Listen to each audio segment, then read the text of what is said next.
Did you know that there are actually some myths and truths and all sorts of things about narcissists that maybe you need to stop thinking? You're going to know all about that by the end of this video. Hi, I'm Rebecca Zung, top 1% attorney and the best-selling author of the books Negotiate Like You Matter and Breaking Free, a step-by-step divorce guide. And I've helped thousands of people go from lives of drama, trauma, and chaos to step into lives of freedom, possibility, and purpose. And I do the same thing for you right here in these videos and on this channel. So have you subscribed yet? If you haven't, then make sure you do right now. Hit that subscribe button and hit that notification bell. Now, let's talk about what you need to stop thinking about narcissists, because there's a lot of myths and truths out there. Narcissism is one of those words that's like being used all the time now. I've been a divorce attorney for over 20 years now, and years and years and years, it was this joke that we had among divorce attorneys that all the wives would say their husbands are controlling and all the husbands said their wives are crazy. Now you don't hear that as much. Now it's just everybody's a narcissist. It's really kind of like the term du jour. And you keep hearing that term being thrown around. But what is really the truth about narcissists? What are the myths about the whole thing with narcissism? And the first one is that just because somebody has a couple of traits that you might think are narcissistic, you draw the conclusion that person is a narcissist. So remember that we all, in some ways, have narcissistic traits, in the sense that all of us, you know, if you call it that, but all of us want to feel seen, heard, and know that we matter. We all want that. That's part of the human experience. If you are a Homo sapien walking around on the planet, you want to feel seen, heard, and know that you matter. And that's why I called my book Negotiate Like You Matter. And matter is actually the acronym for how to negotiate, because it's so important for all people to feel like they're seen, to feel like they matter. So that does not make you a narcissist if you feel that way. Remember, it's on a continuum. So, you know, it's when it gets to a pathological state where a person literally has no inner sense of value whatsoever. They have to suck all of their value from the external to the detriment of other people.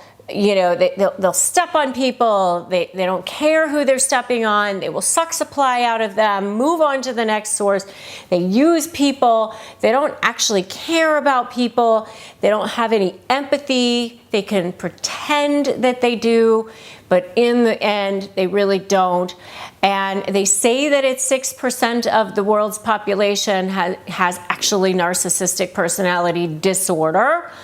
It may be more than that, because, you know, how do you know? But they say that it's about 6%. But then another 3.3% of the population lacks empathy, or is sociopathic, or actually, you know, exhibits even more malignant traits than just regular garden variety narcissism.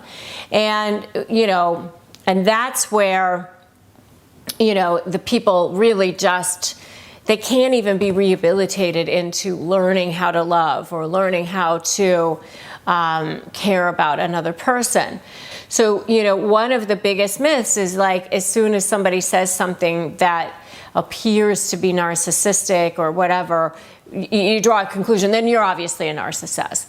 But that's not it. You have to take a much deeper look into what's actually going on with that person to decide whether or not they actually have narcissistic personality disorder. Okay, the second myth is that narcissists have feelings too. Narcissists do have feelings, but the feelings that they have for people are very different than the types of feelings that regular people have for people. Their feelings are all tied up into themselves, and like, how does this impact me?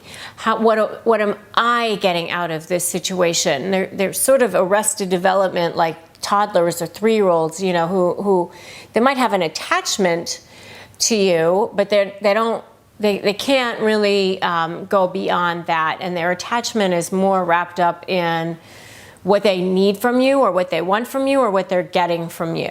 That it's again that narcissistic supply. And if you haven't watched my video on narcissistic supply, I highly recommend that you check that out. So just remember that narcissists are just really wired completely differently than the rest of us. And if you are so ready to say goodbye to that narcissist, give me a bye-bye in the comments. The third myth is that narcissists are actually born that way. They actually aren't. All the studies that I've read have said that the narcissists actually were born normal and whatever, and they were developing in a normal way, but something happened to them during their childhood which caused them to not be able to care about others, to cause them to feel like that they have no inner sense of value, that something is wrong with them.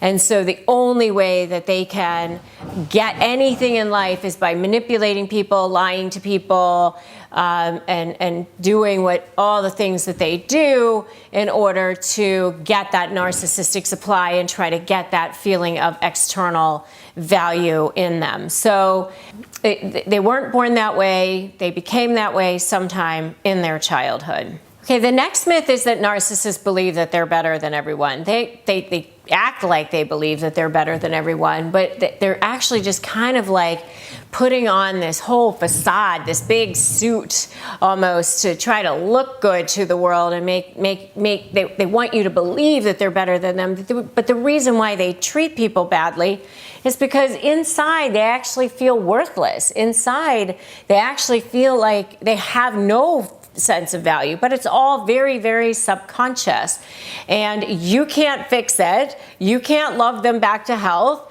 So don't even think that, you empaths out there. I know, because I am one and I've been where you are. There's nothing you can do to fix it, but they actually don't feel better than you. They feel worse than you, and that's why they try to make it seem like they're better. They want you to believe that they're better than you, but they don't actually feel that way. And the last myth is that narcissism can't be overcome.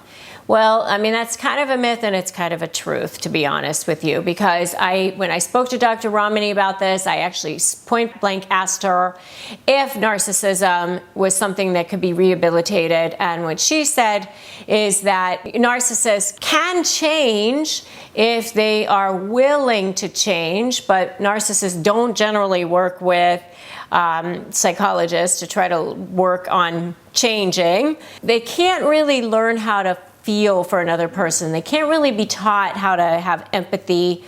That part of their brain is just wired differently and it can't be fixed. They can learn, however, what proper behavior is, what they are supposed to be doing in order to, make themselves look good, or to have people actually want to be around them, or, if they want to save their marriage or something like that, they can at least learn how to go through the motions of what a caring person would look like. But they can't really be rehabilitated. So those are the myths of narcissism and some things to stop thinking about narcissists. If you're getting ready to negotiate with the narcissist, make sure to grab my free Crush My Negotiation Prep worksheet. Don't walk into a negotiation without it. I've had so many people say how much it has been helpful for them. So you need to grab that. Just go to winmynegotiation.com, or you can get it at the link below. If you like this video, give it a like. If you think it will be helpful for others, give it a share and drop me a comment. Let me know that you were here. If you haven't subscribed to my channel, now's a good time to do that. Subscribe, hit that notification bell. If you are wanting to connect with others who are dealing with narcissists, join me in my free private Facebook group. It's called Narcissist Negotiators with Rebecca Zung. Come get the support that you need there. I can't wait to see you in the group.